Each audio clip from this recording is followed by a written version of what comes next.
we'd like to harness these metabolisms, not just leave them as simple single chemical engagements. We'd like to create a series of metabolisms so that you would go from carbon capture, say, through to fuel production. So we're creating artificial metabolisms on the level which we could probably now think of synthetic ecologies rather than a synthetic biology.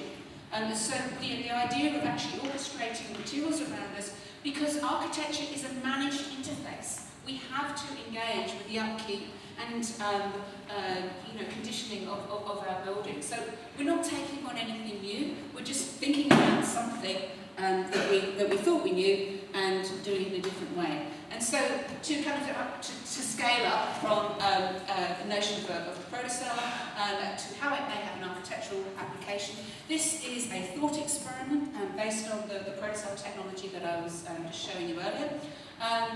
These drawings are by Christian Kerrigan, who's an artist and architect.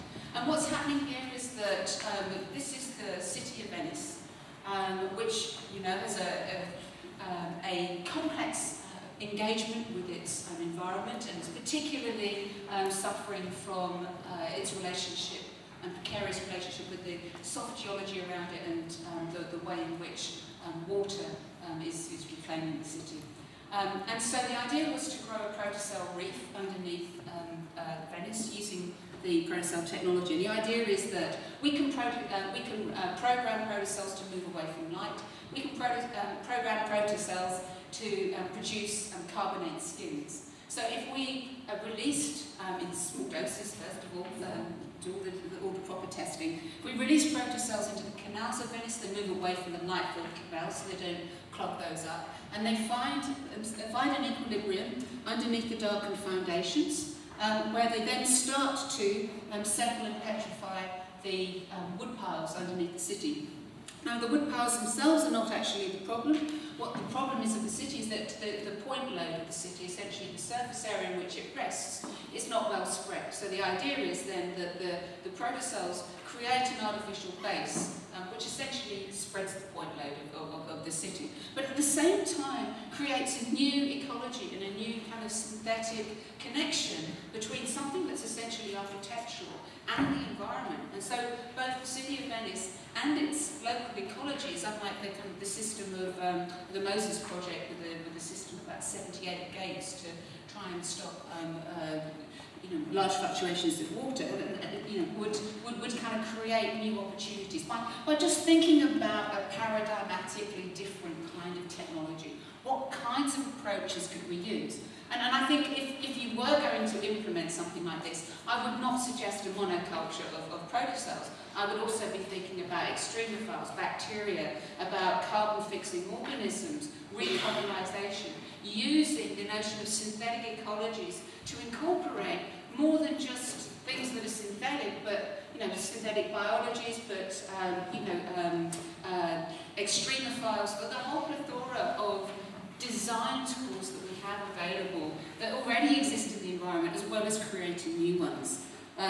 So I guess it's a happy ever after for technology and nature, as it were. And these are some drawings done by GMJ, who did a lot of the London futures drawings, which you'll find online, about London facing climate change. So they've got pictures of tornadoes and London in an ice age. And so what they've done is they've drawn future Venice here. And it's very subtle, I mean, it doesn't look futuristic, but essentially what you see is literally like a line scaling over the city. And you can see the creation of stalactites and stalagmites as the water, and there's a lot of rising damp in Venice, and a phenomenon called efflorescence, where you get capillary action and water gets drawn up into the buildings themselves and creates deposition of salt. So this is a kind of a geological process in an orchestrated architectural context, which creates a different future for Venice, which is one where the point load of the city is spread. It's not, like I say, it's not the end solution, but it's just one strategy that we could try to preserve something that we already know and love. Anne says something really awesome about humanity as well. So essentially, I just wanted to kind of summarise what I've been talking about. So I think that the design of environment is just as important as design of the body when we're thinking about how do we design evolution, how do we take control of our future. And we can use technology to make rational design interventions, both within organisms and within the environment. And I personally would, my personal mission is to reignite the technology of architectural exteriors and make them work with us as well to address some of these environmental problems that we're currently facing. And I think that we can think of the protocells and these bottom-up synthetic biologies, or living technologies, or artificial biologies, however the terminology ends up settling, to help us manage the unpredictability of the environment. I don't think it's quite ready for volcanoes yet, but we may get there.